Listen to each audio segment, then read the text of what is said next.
Hey guys, welcome back to another episode of the Mind Muscle Connection podcast. Today I have a very special guest, Dr. Nick Barringer. He is a nutritional physiologist with deep experience in both applied and academic settings. He directed the U.S. military graduate program in nutrition, taught at West Point, and was the first active duty dietitian to graduate the U.S. Army Ranger School and served with the 75th Ranger Regiment. Dr. Nick Barringer, welcome to the show. Looking forward to chatting with you and connecting. Hey, Jeff. No, thank you. My pleasure. I'm excited to talk about this. And man, you did your homework. You know my background. Yep. And like I said, I think your background's super interesting. So I'd love to hear how all this came about and how you got to where you're at. Yes, I think it starts all of us in this field, right? In health and fitness, the listeners, is sports, right? As a kid, you're into sports and you're learning. I was not that athletically talented, so I had to look for advantages. And how I found that was through strength and conditioning, through nutrition, and it turned into my passion. And then I decided to study that at the University of Georgia, nutrition, and continue that path. And then I decided to join ROTC and serve in the military. And I've been fortunate enough that I was able to do that in the military, as you mentioned, 75th Ranger Regiment within Special Operations, was able to do some research, was able to teach there at West Point, and then run the nutrition program for the Army. And now I retired as of last year and getting to do that on now in the, as we call it in the military, the civilian sector, right? Work. So it really just comes from a passion. I would probably be doing this stuff for free, but luckily I can make some money since I got a family to support. Yeah, no, absolutely. That's awesome. So what does your kind of day-to-day look like now? What are you still doing some research, or what does that kind of look like? Yes, right now I'm the chief academic officer for Lionel University. It's a online, non-traditional university that just focuses on exercise science from the associate level all the way up to the master's. Out of Carpinteria, California is where the home base is, but we've got students everywhere, right? So that's a lot of fun. So I get to teach and develop that curriculum and try to really focus on, that sometimes gets a bad inclination is like vocational, in that we want to teach trainers to go out and how to interact with clients and get jobs. That's what, to me, that's what schooling should be for. I do that. And then I do contract work with a company called O2X Human Performance that focuses really on military, police, firefighters. And then I do some other brand consulting for different brands and those different avenues. And then I do some government contract work. They keep me pretty busy. Are you still in the research world and stuff like that? Or is that something that you... I still am able to collaborate with some colleagues. I'm very lucky. There is a very hardworking scientist who's really in the field. His name's Dr. Drew Gonzalez. He came through the same lab. I came through at Texas A&M. So that's where I got my doctorate. Dr. Writer. We both came out of that lab. And man, Drew is just, if you're the listeners, you don't know that name, follow that name, look for his research and literature. Drew's just a machine, just really hardworking. He's been focusing on firefighters and looking at different ways to impact and better them. But also we've collaborated on a military research project looking at cadets at Texas A&M. But I have colleagues like that who Drew does the heavy lifting, and I'm lucky enough to just tag along and provide some insight. So I still do projects like that. I am not heading up as many projects as I once did now. Yeah, Drew. Yeah, definitely familiar with Drew. Like you said, he does a lot of work, like you said, with firefighters, things like that. So that's super cool. So it seems like he's doing a lot of work around that, which is definitely a population that I feel like it's a good population to research and help them out, because obviously those types of things are going to be super important for their performance, which is a very important thing that they do. Yeah, and that was one of the things that really drew me to O2X and their work, right? Is getting a chance to work with a lot of the police, firefighters, government agencies that, for lack of a better word, hasn't really been shown much love in terms of treating them like athletes, getting them to understand that, because their life's on the line. And I was able to write a book chapter early on. They're redoing it for NSCA for their tactical. I was able to do their nutrition book chapter for their book. And I remember doing some of the research on firefighters because I hadn't worked with them. And the statistic that really stuck with me and might resonate with some of your leaders or listeners is fighter is more likely to die fighting the fire of a heart attack than of the fire itself. That's crazy. That occurs more often than not. And so I was like, wow, that's preventable. That's very preventable. And cardiovascular disease is the biggest threat, not their job. And so getting them to understand that and how they eat and how they fuel their body is really important. Would you say that's more so from just obviously the lifestyle that they have to live, the being on for 24 hours, sleep, stress, or is it a combination of all of it? Is there anything that sticks out to you there in your research and stuff like that? I think it's a combination of all of the above. Not to get, I don't want to ruffle any feathers, but I think this might be part of it. Is if you look at, this is both for police and firefighters, when do they have to pass a physical assessment test? Early, like when they're younger, early on, right? They have to pass another one. They do have to, or when? Or they don't have to? They don't. Yeah. Okay. And so culturally, that causes an issue when you look for the military. And not to say the military has it perfect, right? There's some challenges. But you're taking a physical fitness test at least twice a year, right? Like you're doing it. And so that accountability that you have really drives it. Where with a lot of these police and these fire departments, unless you're at like SWAT or another special tier, they got to pass to get in one time to meet the physical requirement. And then that's it. And for lack of a better word, it can easily create, doesn't always create a culture of complacency. Now, we've probably met, and you might know some super fit firefighters, some super fit police officers, but a lot of them, that's them. That's who they are. That's who they be. But on the other end of the spectrum, I've met some folks giving nutrition talks, and I've looked out in the audience, and I'm thinking in my head, I'm like, you're not saving me. And it's great because, like you said, it's like almost their job is obviously more important than athletes. And again, a lot of focus is on like maximizing performance from that standpoint. But it's like, hey, we can do that with firefighters and police officers as well too. When you work with these populations, is there anything specific though that you really do try to work on from a nutrition and lifestyle perspective? Yeah, a lot of it's just get to meet them where they're at. If I went in there and I was like, hey, we're going to eat all organic, do all these things. Hey, they're in their squad car. They're going out to calls. Maybe they're doing shift work. They have night shift. So finding little things they can do. It can be something as simple as, hey, drink more water. Take a water bottle with you. Make sure you're hydrated. What type of snacks? Are we meal prepping? Can we get some more fruits or some vegetables? Snacks that are on the go that'll store, keeping some nuts, some jerky, just really basic stuff just to make their decisions a little better and a little easier. I'll also have them, I'll find out where they want to eat at. What are your favorite fast food places? Let's recon that menu, do a little reconnaissance and pick out what are the healthiest options on that menu. If you're in that drive-through, that's what I'm getting.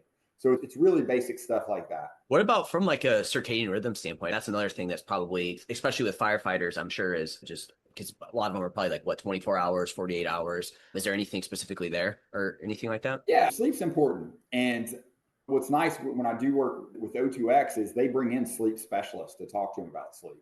But if I'm just working with a client and it's not in that context, I will start my nutrition assessment off with sleep. And why is that? Is if you're sleeping 4 hours a night, it's really hard for me to do my job and get you to eat better. It's just, you need that foundationally. So getting to understand that, and that comes in if I have an individual drinking 3 energy drinks a day, 3 or 4. I don't worry as much about that energy drink being bad as I'm like, well, why aren't you sleeping? What's going on with your sleep? So that's the biggest piece, is getting people to practice good sleep hygiene. And we've got some great neuroscientists. If you're listening to this, I tell you, go follow Dr. Allison Barringer, follow all her work. She's an unbelievable neuroscientist, sleep scientist. Dr. Jamie Tarter at, Nova Southeastern down in Florida, does great work. Anything, follow those folks and those practical tips and stuff and utilize that, because if you get your sleep right, you'll find training, nutrition, all kind of falls in line. Yep. It's easy to let it slip. I know for me being a parent now, it's like it's easy to just slowly let it slip and you got to stay on top of it, right? It's people are like, how do I sleep more? And it's just that conscious choice, I feel like, of you have to do it and you kind of have to force yourself to do it, even though you don't at the moment. It'd be much better to just stay up a little bit longer and watch Netflix or whatever, or get a little bit more work done or whatever it may be. Yeah, we don't have TVs in our bedrooms. We're very and I've got 3 young kids and I get it, but it's funny. I'll put them down for bed and I end up sleeping in there with them a lot of times. I get great sleep and sometimes I get kicked a little more but I'm going to bed. My friend's like, when do you go to bed? I'm like, I'll probably go to bed by 9 o'clock, 10 o'clock. I'm in bed because I'm getting up at 4, 5 in the morning. So that's my rhythm and I stick to it. And even when I travel, when I'm in a hotel, I'll stick to that same rhythm. I haven't turned on a TV in a hotel room in quite some time.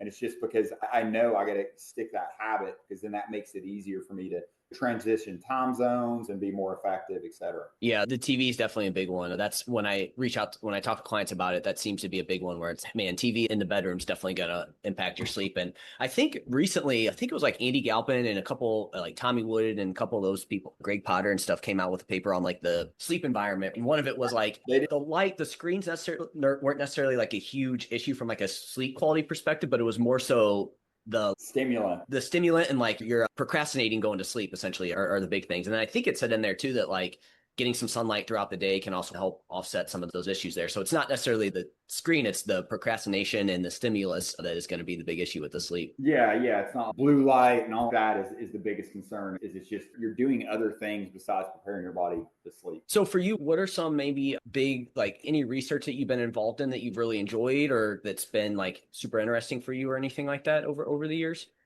There's been a few studies. One worked on at A&M for my dissertation, looking at vitamin D and mood with active duty service members. And then we did a follow-up paper. Kelly Shad led that charge. She was a student of mine looking at depression and vitamin D throughout the military. And we found one that military members typically were lower in vitamin D. And the group we tested were in Central Texas, where you're getting a lot of sunlight. So you got to think you're covered up, you're not getting as much sun exposure. So, that's affecting vitamin D levels, but then also that association with mood, where there was a correlation between those diagnosed with vitamin D deficiency and being more likely to be depressed. And that we went all the way from Texas to Alaska showing that. So I find that could be a win for the military. Another kind of thing that was interesting looking at this and researching it was a lot of times in military pharmacies, when an individual is vitamin D deficient, they get prescribed D2 vitamin because that's what's on the formulary, pardon me. But D3 is what you need to move so it's not even effective. And there was just a paper, I did a breakdown on it on my Instagram that showed not only does D2 not move the needle to increase your vitamin D, there's some mechanisms that show it might actually lower it even more. So you might have individuals who are vitamin D deficient getting prescribed D2, and it's just exacerbating the problem. So that's somewhere I'm a little passionate about because, man, vitamin D labs are relatively cheap. Vitamin D is relatively, why not just provide it and do it? Because this is the one area where we could really move the needle for health benefit, particularly for service members. But I think if you look at some of the other literature on the regular population, a lot of folks aren't optimal in vitamin D as well. And with the D2 versus D3, is that, will certain supplements put D2 in for any particular reason, or is it just like you just kind of have to pay attention to it and double check it, or is there anything with that? Yeah, I think it's cheap, for lack of a better word, the D2. Most quality, if you're looking at Momentous, Thorne, Nordic Naturals, the big kind of brands that NSF certified safe for sport, that these collegiate teams using, they're all going to be D3. And you can get, it from fish as well. One of the things I remind people is you think about like our great grandparents, they took cod liver oil to prevent rickets. Why do they take cod liver oil? Is because it's very high in D3.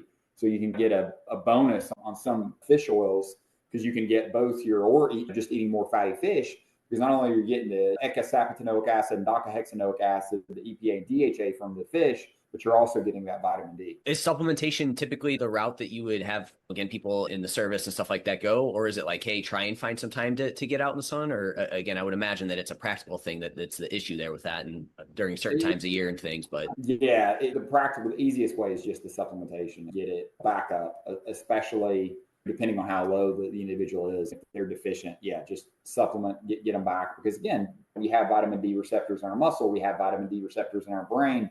You are not going to be optimal, and it could be making you more susceptible to disease, all sorts of other factors affecting your testosterone levels if you are deficient. And the best way to find out is you can, I guess, go off mood, stuff like that, but blood work would probably be the best way to kind of... Blood work, especially as pervasive as blood work is now, you have all these different companies where an individual can go and get it on their own without even seeing a physician. And that's exciting to me because I think it really empowers the end user, because blood work, that's objective data about your body. You can't fake that. I think it's still important to ask people about their mood and other factors. Subjective data is fine, but man, that hard objective data of this is my vitamin D level. Because then, okay, how much should I dose to get to that certain level? And then, hey, I want to be clear with everybody listening. Vitamin D is a fat soluble vitamin, so you can't get too much of it. You can get vitamin D toxicity. You don't want that. So knowing that if I'm at 80 nanograms per deciliter, I'm good. I don't need to take vitamin D. Versus if I'm at 19 or 15, I might need to take more. Yeah. So again, that's again, like you said, it can be toxic too much. And then again, depending on where you're at, that's going to obviously go into the dose and the amount that you need there. Cool. Yeah. No, vitamin D is super important. Like you said, supplementation, getting sunlight if you can as well too. Super helpful there. Were you also a part of was it the ISSN tactical paper as well too? Yeah, that was again another Drew Gonzalez led charge. So was there anything specific there that you found interesting or anything like that in that paper? Was there any part that you were specifically part of? No, I mean, we just overall, basically, if you look at it, there's nothing earth shattering in it. It's the practical performance nutrition that you would give to a football player or an athlete in a lot of ways, just to the tactical athlete. Creatine monohydrate, beta-alanine, those basic, some of the supplements, vitamin D, protein, making sure they get enough protein, hydration, just those basic things that every major collegiate program, professional program, their performance dietitian is doing, just doing that for the tactical athlete. And what's exciting is for special operations, they've had dietitians for quite some time now. They've had that program. For the Army, holistic health and fitness has been rolling out, and there's definitely active duty dietitians doing tremendous work. But now there's even more civilian dietitians out there. I think now you're seeing a few like police departments and fire departments getting dietitians, which I think is great. I know there's some full-time through O2X. So again, I think more of that is what needed, but it's just the basic principle. Somebody could take that manual and utilize it if you didn't have a dietitian in your department. Yeah. What about for you in terms of your training in nutrition? I always like to ask the guests like what they do for that. Is there anything specific that you kind of work on and things that you focus on from that standpoint? In terms of just personally to stay fit? Yeah. For me, it's pretty simple. I try to drink a fair amount of water, try to stay hydrated. I use the old half my body weight in ounces, and I'll adjust it depending on how much I'm working out. Also the temperature. I'm in Houston, Texas. So during the summer, my fluid intake goes up quite a bit. And then also I include some sort of electrolyte I'll mix in there because I'm a heavy sodium sweater. I've measured it through patches, but I've always known I'm the one, my military uniform would be like covered in white after I was like sweating a lot from the salt. So knowing that, I build my meals around protein, vegetables, fiber, always trying to get at least 3 colors on my plate as much as possible. When I'm traveling, I will throw some freeze-dried blueberries in my bag. Just, again, practical things that I talk to my clients about. From a training perspective, anything you focus on there? Or you just kind of do it for overall health, or do you have any type of goals with that? Overall health right now, I'm playing the long game. So I'm 46 this month and have some miles. So I find myself, for instance, and I was just talking to somebody else who had just turned 40 and was having some shoulder pain and all. I rarely use a straight bar. I'm a dumbbell guy now. It's just that pressing, that motion, that neutral position, I find makes my shoulders happy. When I go like this, doesn't make my shoulders happy. Same with pull-ups. I'll do neutral grip. I can still do regular pull-ups. I can do chins, but I work the neutral grip a lot more. I find myself doing more machines on legs. I still do lunges. I still do a lot of different movements. But as far as like really heavy back squats, I don't do those as much anymore. I just find myself weighing the risk to reward versus exercise. But I still sprint. I still try to be athletic. I was just talking to somebody the other day about sprinting and as you age. And I don't know if I heard this from Dr. John Berardi or somebody was talking, and this is as you age in sprinting, it's 90%. I never go all out. I'm never like running like my life depends on it. I'm always keeping a little in the tank just because of the concerns like hamstring injuries. So doing a combination of all that, I can still run, play with my kids and play with my nieces and feel good. Yeah, and that top end kind of stuff like that sprinting, again, it's all relative to what you can do. But I think the more that you can do, like you said, safely and maintain that kind of high end is super helpful, especially as you age, because that's what like goes away the quickest. And so being able to do that. Yeah, that kind of rate of force development. That's where I've also adjusted my way of thinking. And I have my CSCS, but I am in no means a seasoned strength coach. So if you have those listening, hey, excuse anything you disagree with, but I was a power clean guy and stuff. And now I just don't really see the purpose for it, in that if I can take a load like a trap bar and rapidly pull it from the ground to get that same stimulus, and there's just a lot less risk. Now I know the thought of, well, you're not catching the weight or receiving it like an athlete would. But again, I'm not trying to play football or do anything. I'm just trying to be a little bit faster as a dad. Yep. No, I love that. How often do you typically try to sprint? Is that like just something that you just do? Is it programmed, or is it just, hey, I just want to make sure I just hit that kind of top end every once in a while? Every once in a while. It's not a lot of mine is by feel and how the body, I found listening to it. Once a week, I'll hit something hard, whether that's a sprint on the curved treadmill, the self-propelled, or on an assault bike or something like that. Right now, I do have an event coming up. I have a long ruck, a 26.2 mile ruck. So I'm rucking a lot more too. So that's in that now. That's awesome. Do you typically run? Is that a kind of a normal thing, or? No, absolutely. I at one time, if you would have told me, I would have said, as soon as I get out of the Army, I am never going to put a weighted pack on my back. But I somehow got sucked into it a little bit. And I'm a big fan of Jason McCarthy and Go Ruck and what they're doing. So I have one of those. So I'm doing one of their events. But it's actually XPT out in Castle Rock, Sedona in December. It'll be fun. There'll be scenery, a bunch of like-minded people, rucking with some weight. But man, if you would have told me that while I was in the military, that I would still want to carry a pack, and crazy, but you're right. I love it. Yeah, no, that's awesome. Cool. I have a few studies that you've kind of reviewed on your Instagram that I'd love to just chat about and just get your thoughts on it. And just thought a few of them were super interesting. So one of them was around hydration and stress. I think this is super interesting just because I think I'm sure this interest for you probably had to do with like special operations, stuff like that. I talk about super high stress environment, but I just feel like for even the everyday person, a lot of stress going on. And so I think something as simple as hydration is a easy thing to help you manage your stress response, which I think is great. Yeah. Was there anything specific with this study that kind of caught your eye and anything like that? I'm sure I'll have a few follow-ups as well with this. So it's basically looking at folks who were taking in about a liter of fluids versus 4 liters, right? So dehydrated versus hydrated. And we know how you feel, right, with hydration and athletics. But what I loved about this, these individuals had to do it was a social stress event. And what that is you have these 3 people who are trained like judges, and they give you this topic, and you got to do I believe it's a 5-minute presentation. Okay, so imagine almost like a job interview, and they're looking at you, and they're taught just to maintain a neutral face. And so now you got to present. And if any point during that presentation, let's say you run out of stuff to say at 3 minutes, they'll just tell you, keep going, get that 5-minute mark. And so as you can imagine, that's a little bit stressful. And then after that 5 minutes, they give you a large number, and you have to do subtractions from it for 5 minutes. And so again, what this has been shown to do, standardize, it causes that stress and anxiety, and then they brief you at the end.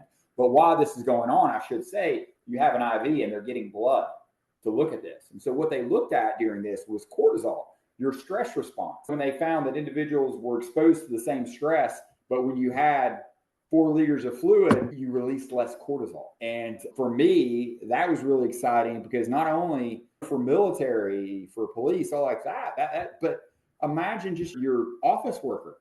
Imagine just as the parents listening to this, if being a little more hydrated, because kids are stressful, right? Being a little more hydrated, you can have a better stress response. Because what that would tell me is you're going to be less likely to maybe be impulsive, to blow up, to do all those other factors. And just over time, if you're constantly dumping stress, or probably dumping cortisol because you're high anxiety, if it's raising that even more, we know that's not good for longevity. So something simple as drinking a little more water can help with that. And that's why I like that study. Yeah, no, that's super interesting. That reminded me so I did Toastmasters for a few years, and they have this part of Toastmasters where like basically they have a person that asks questions and you don't know the questions beforehand, and then you got to go up and you got to speak for a minute, and you can't finish until you're done it with the minute. And so I can only imagine 5 minutes what that would be like if you finish and you got to keep going there with that. So that's, yeah, I know for me, anytime before I'd go up there and like they're asking questions, I could already feel like my heart beating faster, and I could just feel that stress there. Yeah, so that's super interesting though. Like you said, I think the big takeaway is, yeah, obviously there are different populations, how this can impact people. But again, just general population, now you're less likely to potentially snap. And again, constantly being in that stress state over time is the issue, right? It's not necessarily that like short term, but I'm assuming that we want to make sure that we're not always in that kind of stress state, always putting out a ton of cortisol. Some's good, but not too much. But over time, that's where you'll start to see maybe some impact of that and that. And I'm sure there's also like a repeated effect of it where one thing's a little bit more stressful, that's going to make everything else a bit more stressful as well too. Right. Yeah. Again, something simple is being hydrated can help how you deal with stress.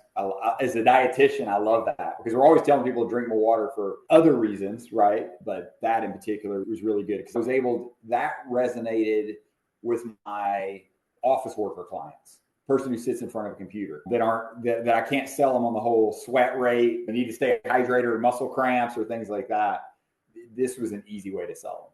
But when it comes to cortisol though, like I feel like a lot of people demonize it, but could you maybe hit on like why it's not necessarily a bad thing and it is very contextual? Yeah. You think of fight or flight, there's usually a reason your body's releasing it. And what it does is it's releasing substrates, right? You're breaking down fats and carbohydrates to release in the blood system to utilize. And you'll see some people on the internet, right? Be like, oh, you got to cortisol, you got to be.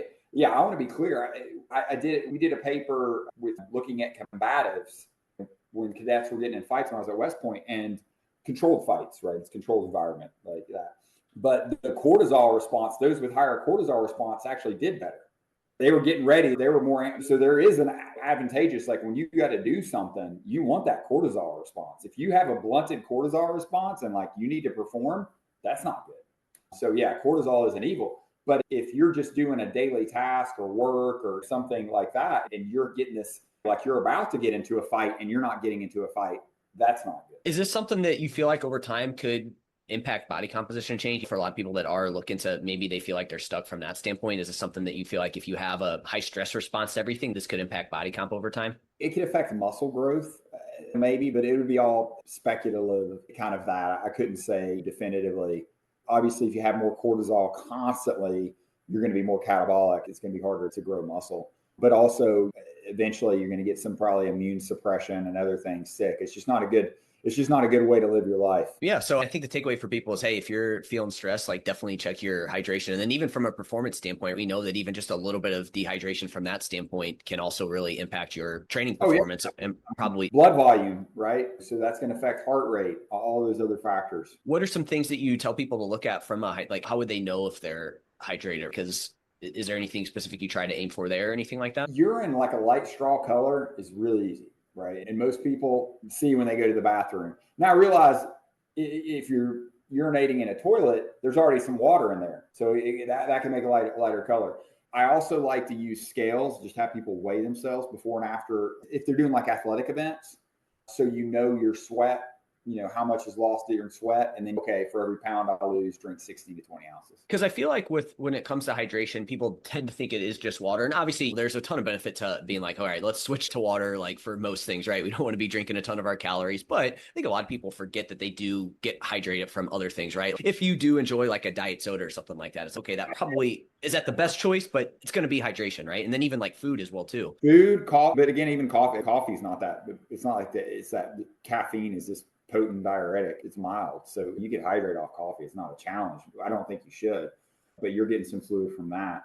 Yeah. Other substances, if you're eating watermelon, high, like you're saying, is any food that's high volume water, you're also getting that as well. Yeah, super interesting. I think, like you said, that's when I came across that on your page, I was like, man, that's just like a super simple thing that people can do to help with their stress response, especially in today's just modern environment with just constant stress and people feeling like they're always go. It's, man, we can handle things a lot better. So definitely a thing that made me already want to push more water and making sure I'm hydrated, not even for just the performance side of things, but the stress response as well. Cool. Another cool study that you posted on Instagram was around flotation devices. This has been something that I've been using for at least I think the first one I did was like 2017, something like that. And I just find them to be super beneficial. So I know there was a study that you came across as well too that kind of talked about them and some benefits of them. Yes, that was the college students, right? Yep. So it was basically, I think, multiple different sports. College students, they would do 60 minutes of flotation. They had different float tanks there. significantly reduced resting heart rate post float compared to the day before when they didn't do the float coming in. I don't think it affected the sleep metrics as much. What was interesting was the athletes were reporting overall positive experiences. And I think around 85% of them said they were feeling better, they reduced soreness, stress, fatigue, and had improved energy. And so this is one where it was the hard metrics if somebody really wanted to look at this. And this paper, it was in the Journal of Strength and Conditioning, and it's the effects of daytime flotation, restricted environmental stimulation therapy on nocturnal cardiovascular physiology, sleep, and subjective recovery in collegiate student athletes. So if anybody wants to look for it, now you can maybe put a link on your thing. They really looked, okay, it didn't significantly improve sleep or some of those metrics, but back to talking is, hey, for athletes and performance, anybody works with them, the subjective of athletes saying, I feel better, I have less soreness, I'm less stressed, I'm less fatigued, and I have more energy, I'll take that all day. I'll take that all day. Yeah. And so I think that can be a powerful tool. There is something and I can't remember the author of this paper, I might be able to send you some of the links. Have you ever heard of dry flotation? No. So think of a waterbed, like this waterbed that you're enclosed, the same sensory deprivation that you get from a float tank for those who've done float tanks, but you're on this waterbed. It's a dry. There was a study on military and marksmanship, and they showed improvement when they had individuals do dry float and then go and shoot. And I think that's another kind of interesting area to look at, because anybody who's done flotation tanks, I love it. But it would be challenging to have athletes do flotation and then go do their sport. You get dry off, or a group. But I think the dry float could be of interest for some, maybe listen to this if you work with athletic populations, or even if you work with clients that maybe are uncomfortable, they don't want to get in the bathing suit and do all that. You can do a dry float, and it seems like you can get some very similar benefits than the actual wet float. Interesting. I've never heard of the dry one. I could see from that standpoint where like you said, you don't have to shower, because like I know. Have you ever done a? You said you've done it. Right? You do them regularly, right? How often do you usually use them? Regularly, I've done it. I enjoyed it. Man, you're in a time warp in terms of it's great. I don't have anywhere near. When I was in New York, we had a place that was nearby, so I could do it. Yeah, it can get pretty pricey for sure. I try to do it like twice a year, 1 to 2 times a year on that. But did you do like the pod, like the actual like kind of pod where it's like enclosed on you? Okay. Are you claustrophobic in any way or? No, I am, but you kind of get used to it. It's a good exercise to breathe through and like work your way through that there. But I feel like the main benefit is you just get away from any sort of stimulus for a period of time, right? There's literally nothing. And so that can be, to me, that's like the big thing, especially again, we come back to today's modern environment where we're just constantly surrounded by stimulus. That's a great way to just not have anything go on for that period of time. And it's weird to just be sitting there like that for that extended period of time. Oh, it's unbelievable. It's great, right? For me, it's just, you got work, you got that, your kids, all that. And for 60 minutes of pure solitude is great. And where I've seen it utilized too from a therapeutic standpoint is concussion recovery for athletes. So that can be a benefit as well. Interesting. Anything specific there with that? Is that, again, just what we just talked about where you just get that? Yeah, the thought is a lot of individuals with concussions, right, are light sensitive, and then you're having them go to a dark room, a lot of the concussion protocols anyway, because you're literally trying to get the brain to rest. So you cut off sound, you cut off, and you put them floating where they can just completely relax. The thought is that could be beneficial to help the brain heal. And again, with your background in the military and stuff, I'm assuming this would be something that you feel like could be super beneficial for that population as well too. And you did say they do the dry. Did you say they do the dry ones for the military?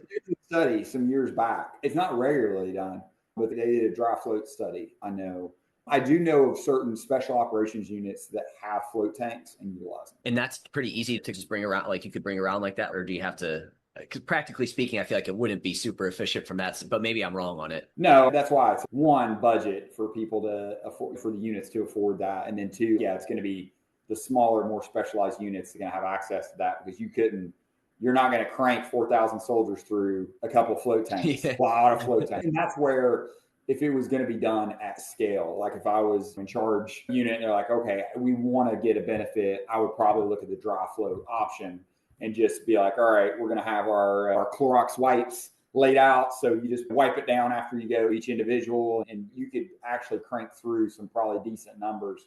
Compared with a salt tank, that would be tough. Yeah. Another one that you brought up was the beta-alanine one. I've never really talked about beta-alanine on here, but I know it's well-studied supplement and can be super effective for multiple different things. So just curious to hear, was your interest around this study with beta-alanine and boosting your performance? Yeah, so I was interested in beta-alanine early on when it came out, and with kind of the anaerobic benefits, being able to go harder, longer. And I was able to actually connect with Dr. Jay Hoffman, who did a lot of that research, and then he's been doing a lot of the tactical research with the Israeli Defense Force. He did some good research there. It's really fascinating. So that's what makes me interested in it, because I almost could see it a little bit like creatine. You think of like when creatine monohydrate came out. For the younger listeners, probably don't remember that, but for those more seasoned, it was just about strength and power, right? It was just the strength, power, football player, athlete. Whereas now we've learned with the cognitive function and all these other benefits. I have my 77-year-old mother on creatine monohydrate. I love it. So now we have all these other benefits from it. Same with beta-alanine. When you look at it, it's just like the repeated sprint test where the carnosine increases in your muscles so it can buffer that acidic environment so you can go harder, longer. But now there's some thought with even in the brain and how stress can respond, or how the individual can respond to stress, I should say. So like, I know one paper Dr. Hoffman did, now this was an animal model, but one of the ways you stress out mice is you expose them to a predatory scent, right? So it's like cat urine, I think is what they use. And so it stresses them out. And so they gave one group beta-alanine versus the other and sacrificed them and were able to look at what was going on in the brain of the groups that got beta-alanine. They had more brain-derived nootropic factor. They had a better kind of stress response. And so they've looked at it in human studies. They haven't found the same kind of stress response. You obviously can't set up the study the same way you did with mice. But they did do a study where they looked at marksmanship, and they found better marksmanship in the group receiving beta-alanine. They also were able to do, I think it was an obstacle course. They did that as well. There was another benefit in there. I'm trying to think. But those are the main ones. And I think for the dosing, it was about 3 grams per day, 3 to 6 grams. I think for the military studies, they were using 6 grams for 4 weeks was that dose. And just know that at that dose, you're going to get maybe some of that tingling. One of the tasks, I just looked it up. So it was a 50-meter casualty carry task. And then they did a cognitive function task where they did mathematical calculations at active live fire range. And they found those that were supplementing with beta-alanine had improved performance. And it was at that 6 grams a day dose. 6, yeah. No, that's super interesting. Because again, like you said, beta-alanine, it's funny how it's taken that same trajectory as, like you said, creatine, where it was like mostly just like you said, strength and power. And then now you said you said your mother on it. And again, like to me, that's a population that needs creatine the most, probably is that kind of age range. And so again, it sounds like maybe beta-alanine is the kind of following the same footsteps there, which is awesome to hear. So you said the dose 6. From my understanding with beta-alanine too, though, that is something that, again, you're probably like, and I could be wrong here, but is that going to be something similar to creatine where you take it once and you'll know, like you'll get the kind of benefits, or is that something that you do need to load up and stay consistent with it? You want it to build up in the tissues. That's going to be, so you want to do consistent doses. Again, if you're worried about like the tingling, some people like it, right? So hey, go for it. Break it up. I've seen studies where it's like, if you break it up to 800 milligrams or less doses, like throughout the day, you won't get that effect. So for those that maybe not like the tingles, but a lot of it's consistency. And then the other thing with creatine and beta-alanine, if you look at where they come from, or carnosine or those amino acids, it comes from meat, animal products. So I always say this, if you work with an individual who's like vegetarian or vegan and you get them on creatine and beta-alanine, holy smokes, it's like rocket fuel. It is, that's where I have seen the biggest like changes and effects. Whereas if you have an individual who eats a lot of meat, a lot of protein, they'll still get benefits, but it's not as pronounced. But especially if you have an individual who has a very kind of low protein diet and they can take it. I've seen people put 40 pounds on their deadlift and things like that without even changing the way they're training, just by taking creatine because they were a vegan. For the everyday person here, would this be something that you would recommend a little bit more now, maybe than in the past versus again? Because like you said, the big kind of thing with beta-alanine was any sort of training that's like one, I think in here it says 1 to 4 minutes, something that's a little bit longer from that standpoint. So would that be something that you would maybe recommend now at this point, or yeah? Yeah, it could be. I would say if you're going to prioritize for the average individual, it would still be like a vitamin D, omega-3, creatine. After that, beta-alanine would be in the consideration. Tactical athletes, repeated sprints. Even there was a beta-alanine study in boxers where they looked at punching. I think it was a minute you're throwing punches, and they were able to throw more punches. So that probably works both for like military, police, defense, if you had to fight somebody off, mixed martial artists, etc. So I think there's a large population that could benefit from beta-alanine, but the average individual right now, there's probably some other supplements that would be better suited if you're going to supplement. If you're like, hey, I'm going to only take one thing. For most people, that might be an omega-3, and I would get an omega-3 with a vitamin D, and then there you go. Yeah, all about kind of priorities, and yeah, don't do this one over, like you said, those basics there. Unless you are, like you said, you don't eat a lot of animal meat, then potentially this would be a little bit higher. But still, I'm sure you're still going to say those kind of basics would still be number one over beta. But yeah, the tingling is interesting. I'm convinced that in the pre-workout supplements, the reason they put those in is specifically so people can feel that and make it feel like they're doing something. Yeah, no, people like it. I don't mind it. So when I take it, I don't care. But yeah. Cool. Yeah, no, super interesting stuff. In terms of urine, is there anything, I know, again, you did a lot of research in the military and stuff like that. Is that still something that you try and keep up with now at this point, since you are retired, or anything interesting from that standpoint that's coming out or anything like that? I try to keep my finger on the pulse on what's going on. I think a lot of great work is coming out of, there's the U.S. Army Research Institute of Environmental Medicine. Follow any of the scientists there that are coming out, and then it's fun. It's exciting to see.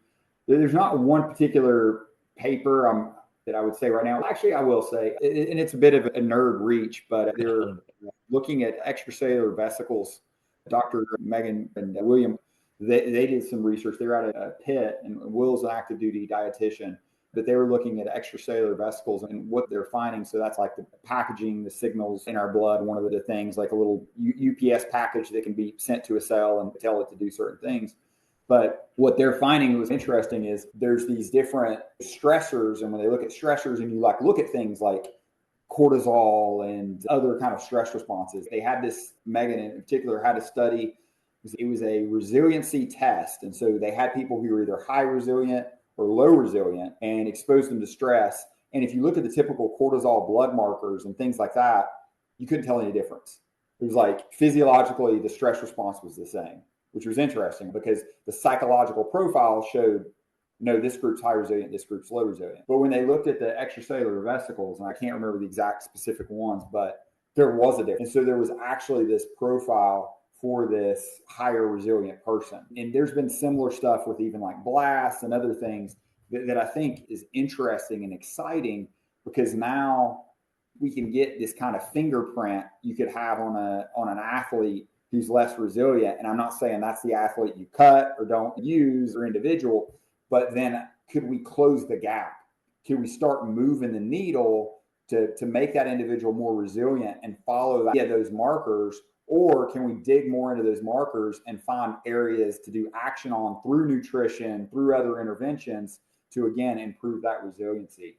There was another paper on with blasts that's an issue with the military, is when you're exposed to a blast, that overpressure from that blast can cause damage. And they had breachers who do these blasts, and those individuals, although they weren't showing any signs of a traumatic brain injury, their blood markers were different than the control group.